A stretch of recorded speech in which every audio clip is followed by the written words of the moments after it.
la defensa de los derechos laborales debería ser una cosa que nos competiera a todos.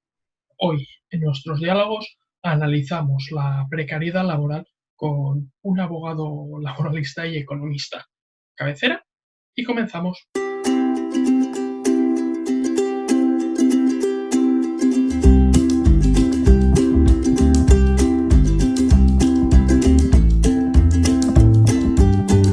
Pues el invitado de hoy, aparte de ser buen amigo, economista, abogado también y, bueno, más que todo, sobre todo experto en legislación laboral y sobre todo un buen cadista. A ver si pronto subís ya a primera, que tengo ganas de veros. Bienvenido, José Manuel Espinosa. Juan Manuel, Juan Manuel. Juan Manuel. Pero no eres el único que me cambia el nombre. Aquí hay testigos en mi despacho incluso de que no eres el único. ¿Qué tal? ¿Cómo va? Pues hechas las presentaciones, ya sabes que el miércoles estuvimos hablando del lobby de las casas de apuestas. La mayoría de en este caso los miembros de las casas de apuestas, tienen sus sedes fiscales en Gibraltar, que a ti te pilla cerca, o bien en la isla de Man, en Malta y demás. No sé tú cómo ves este tema, si Europa debería regular más y no estar permitido que estuvieran en este caso ahí sus sedes fiscales. Hombre, nosotros tenemos un problema en Europa y es que no hay una armonización fiscal. Lo que hay es una armonización de todo tipo, pero fiscal no hay.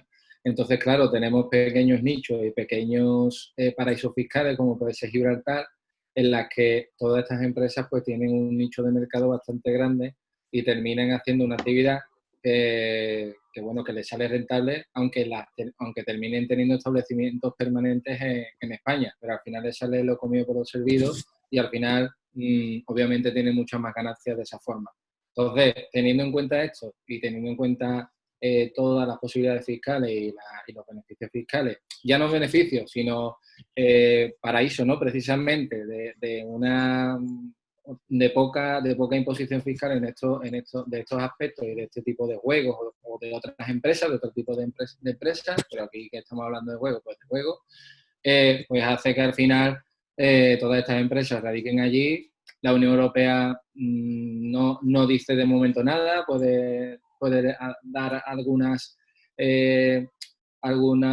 objeciones sobre tal cuestión y tal, pero realmente no existe una armonización. Hay que tener en cuenta que muchos de estos paraísos son incluso colonias o antiguas colonias de algunos países, incluso de algunos que ya como Reino Unido no están. Entonces hay que ver esa armonización y ver qué se puede hacer con esta cuestión.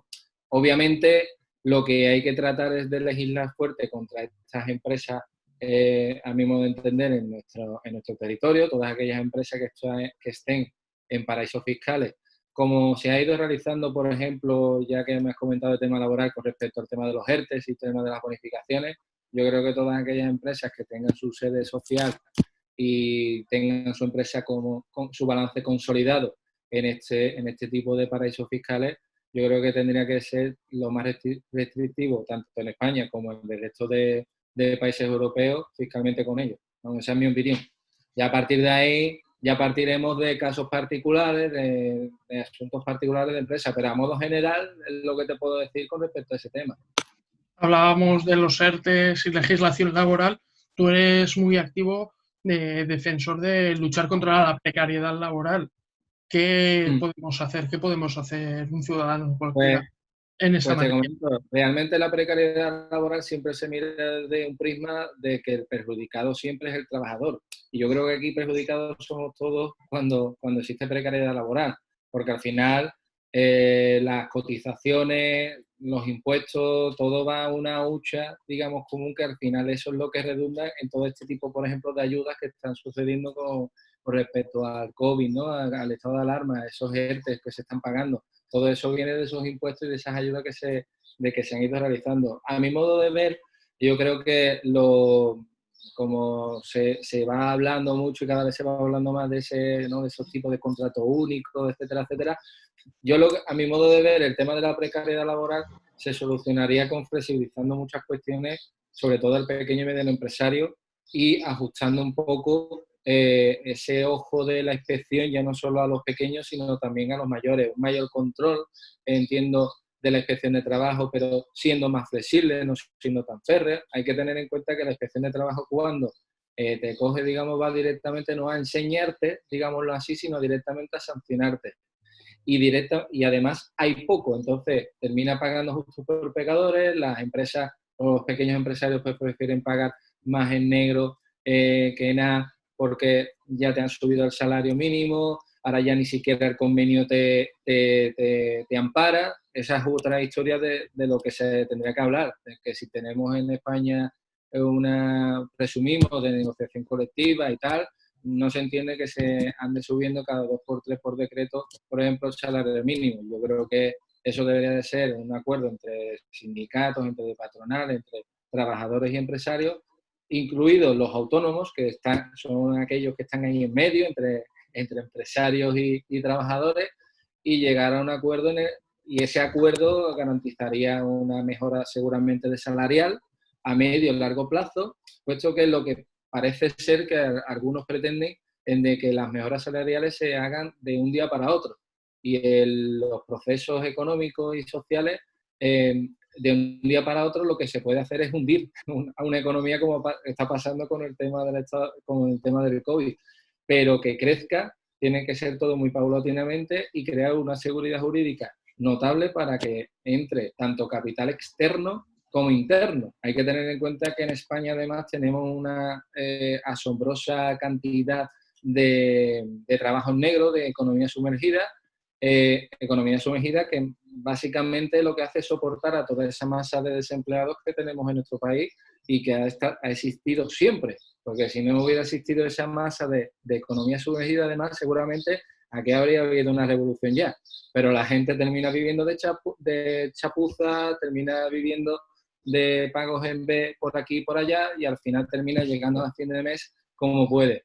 Obviamente, lo ideal sería que todos esos trabajos fuesen declarados, todos esos trabajos se pudieran declarar, que todos esos contratos pues tuvieran una firme, un blindaje para que no se pudieran romper de manera factible, pero también habría que flexibilizar esos pasos de gigantes que una empresa tiene que dar para contratar de un trabajador a tiempo temporal a indefinido. Entonces, pienso que todo tiene que venir por el acuerdo, que se debe de dejar de enfrentarse unos u otros, y eso sobre todo lo saben las pymes, que son las que tienen más cercanas a los trabajadores, y al final entre ellos se tienen que llegar a un acuerdo. ¿Cuál es el enemigo de la pyme y el trabajador al final cuando empiezan a pensar? Piensan que el enemigo es el Estado siempre. Entonces, si el Estado al final no acompaña, sino que se ve como los trabajadores y las pymes como el enemigo, pues al final no avanzamos y nos quedamos estancados, y al final te conviene más pagar 100 euros en B que pagar 60 en A. Sí, sobre todo en ese sentido, yo creo que tenemos que mirar mucho hacia Europa. Mirar hacia Europa en el sentido de que al final, sobre todo las pequeñas y medianas empresas, como decías, tienen la capacidad de flexibilizar y pactar empleados con la empresa, tanto salario como horas, como todo. Entonces, al final, es el pequeño comercio quien conoce cómo puede autorregularse, y creo personalmente, no sé si compartirás conmigo, que hace falta menos burocracia y más pragmatismo en la legislación laboral. Hombre, eso está claro, hace falta menos burocracia y más pragmatismo, sobre todo lo estamos viendo ahora con el tema de los ERTES.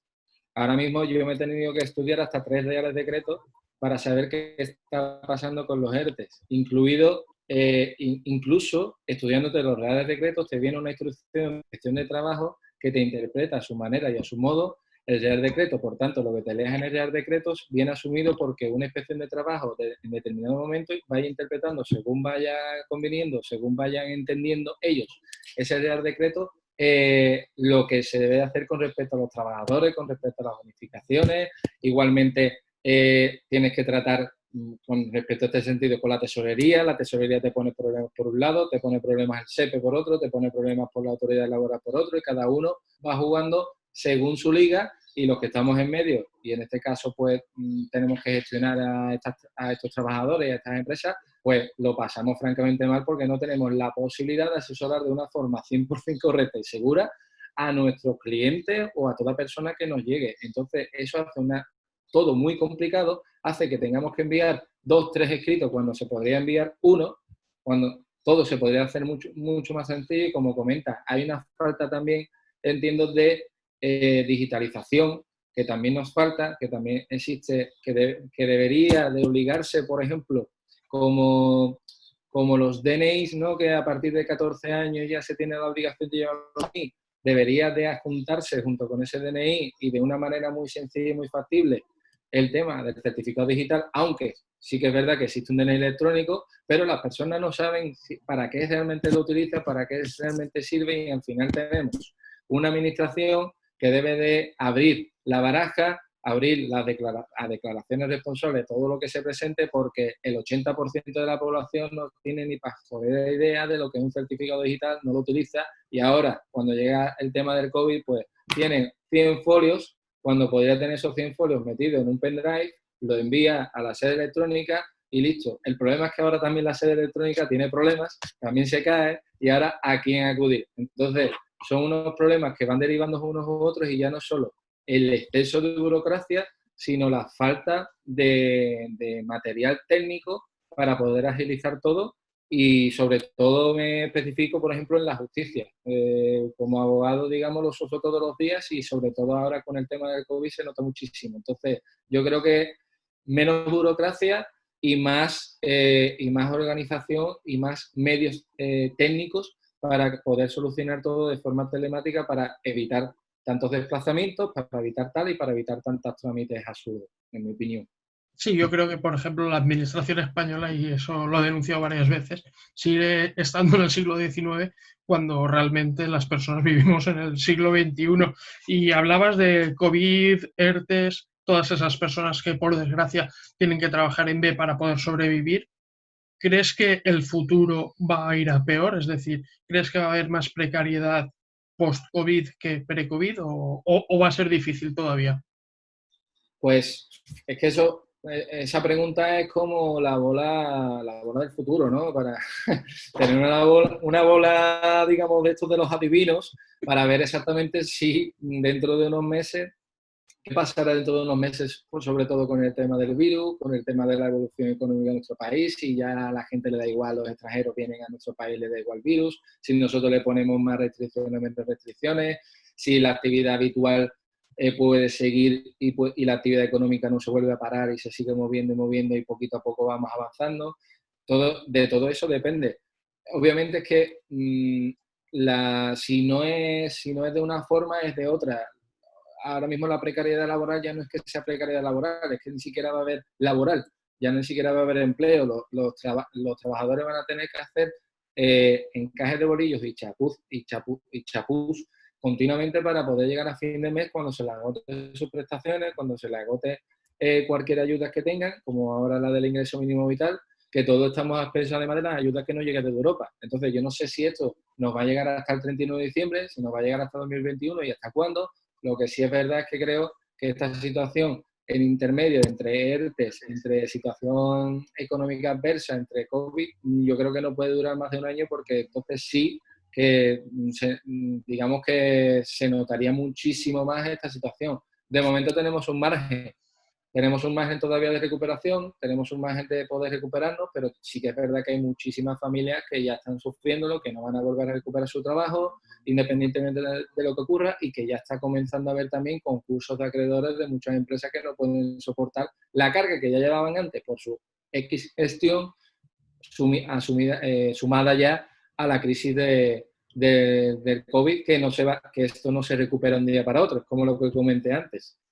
Para crecer tienes que tener un rango de medio largo plazo, pero para decrecer y para finalizar quizás te bastas con semanas, como ha ocurrido aquí con el total parón de la economía de las empresas. Entonces creo que si va a crecer la precariedad o no va a crecer, yo creo que la precariedad ahora mismo es que ni siquiera va a existir, ¿vale? Pues no existir, sino que la gente se va a querer dedicar más a una economía sumergida para mantener su paga de ingreso mínimo vital, para tratar de evitar de que por haber ingresado algo le quiten más dinero y así vamos a estar viviendo durante unos meses. Y eso ya lo estoy viendo yo con mis propios ojos y siempre me preguntan, oye, si trabajo entonces aquí, ¿me quitarían algo? Digo, bueno, claro, te compensarían, pero sí te pagarían, sería como una especie de complemento salarial. En este caso ya no sería un ingreso mínimo, sino sería más bien como un complemento. Y las personas dicen, bueno, pues para eso, si voy a cobrar una cosa igual, pues me quedo con el ingreso mínimo vital. Y entonces, no sé, habría que cambiar las cosas para fomentar también un poco que la gente se ganase ese dinero que extra, digámoslo así, que realmente es un ingreso extraordinario por la situación de la que estamos, de alguna forma que hiciera ganar también en cierta medida al Estado, y cuando hablo de Estado digo Estado, gobierno central, Estado central o autonómico o provincial en diputación o local, pero que hagan un servicio a la comunidad. Entonces, digamos que así terminaríamos ganando todos, pienso, vamos. Entonces, la precariedad, al fin y al cabo, la precariedad se tiene que tratar cuando la situación económica, al fin y al cabo, vaya mejorando. Yo creo que tenemos que partir de que las empresas ahora mismo no tenemos ni para proponerles un cambio en cuanto a la precariedad, sino que están tratando de sobrevivir. Entonces, si están tratando de sobrevivir, no le podemos terminar pidiendo nada más a los trabajadores cuando lo que se están pensando es en los despidos. Entonces, afortunadamente tenemos estos inventos de los ERTE que, bueno, de momento están amortiguando esa cantidad de despidos colectivos que se podrían haber producido si no existiera esa herramienta, ¿vale? Voy a ponerte en un aprieto. Me rayo mucho. Voy a ponerte en un aprieto.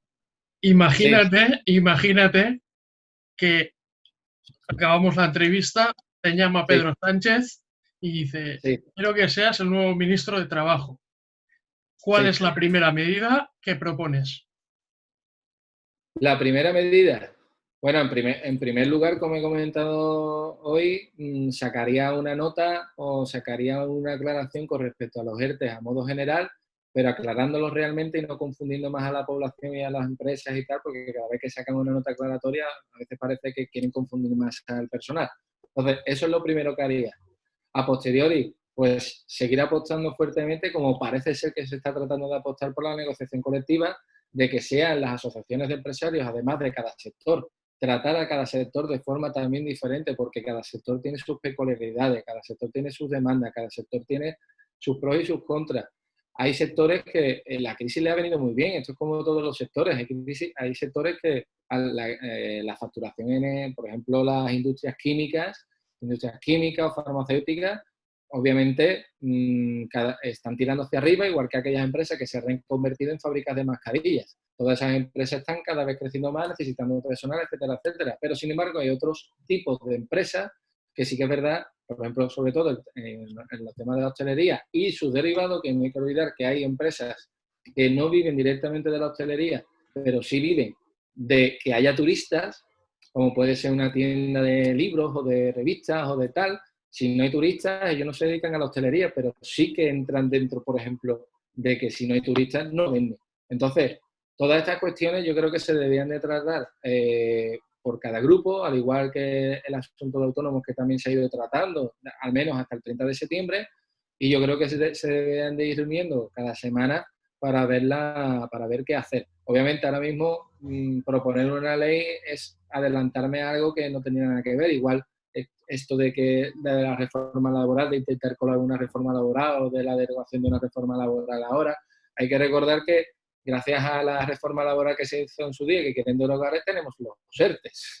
Entonces, eso hay, si el que esté en el gobierno, si fuera, oye, mira, que es algo que lo saben y que es algo que no quieren tocar, que solo quieren tocar una reforma parcial, pero que si hay una reforma y si hay una derogación de la ley posterior, ¿qué nos queda de los ERTE? Entonces, yo creo que ahora, sobre todo, se tiene que ver aquellas personas o aquellos políticos técnicos que entren ahí a valorar y a trabajar en un plano plenamente lo más objetivo posible, sin tratar de ser lo menos populista posible. Yo creo que hay que ser ahora muy pragmático y muy técnico, porque ahora ya no vale solo de gestionar esto para la gente, de gestionar esto para el empresariado, ¿no? Esto es gestionar lo que tenemos, los recursos para todos. Tenemos que gestionar las cosas para todos ahora mismo, porque si le da más a unos que a otros ahora mismo, quiebra.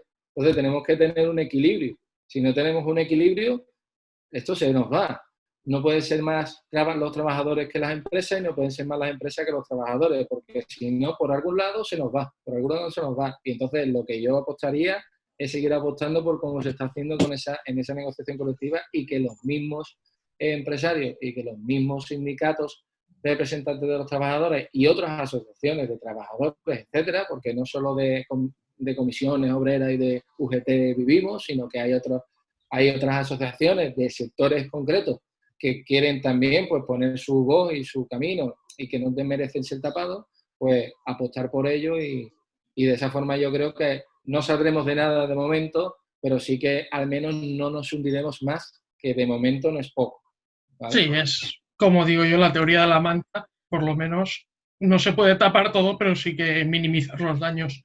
Eso de momento, ya una vez que pasa un año, si nos hemos acostumbrado, si hay una vacuna, que eso Dios sabrá, ¿no? Lo que tengamos dentro de un año, pues entonces ya se podrá plantear y planear una reforma, las reformas que sea, el modo que sea, y obviamente siempre tratar de tener un plan de contingencia para estas historias, porque parece que nunca ha habido pandemias en la historia, parece que nunca se ha habido. Obviamente, desde la transición para acá, pues no ha habido ninguna pandemia, las epidemias que ha habido ha sido mínimamente y obviamente eso no ha habido un resentimiento de ningún tipo para la economía, pero teniendo en cuenta que en nuestra época y en nuestra zona es un poco complicado, creo yo, que haya cuestiones como guerras, tal y como la conocíamos en el medievo o en el siglo XX, yo creo que estamos más cercanos a una posible guerra bacteriológica o vírica, que habría que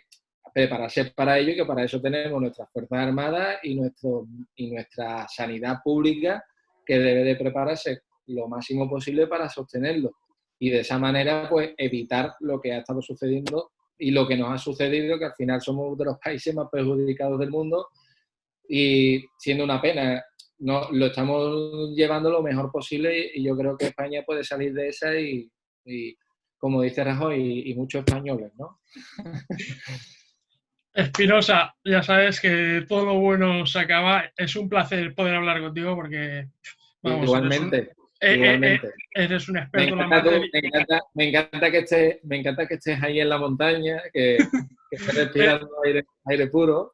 Es, Yo, es, un, desgraciadamente, estoy en la oficina y, es un y placer bueno, estar y aquí contigo, pero ya sabes que todos los invitados que pasan por estos diálogos acaban completando una frase. Como no, tú no ibas a ser menos. Y es que la claro, vida me enseñó a... a no decaer. Con eso nos quedamos, creo que... Sencillo, sencillo y concreto y bueno, y directo. Pues con eso nos quedamos. Ojalá, ojalá que ese gran equipo como es el Cádiz, que yo personalmente le tengo mucho cariño, pueda subir, Ojalá ver este sábado, pueda subir a primera. Y ya sabes que estás invitado otra vez cuando quieras y hablamos de Para legislación cualquier tema laboral. que tú estimes que te pueda ser de ayuda, ya sabes que encantado.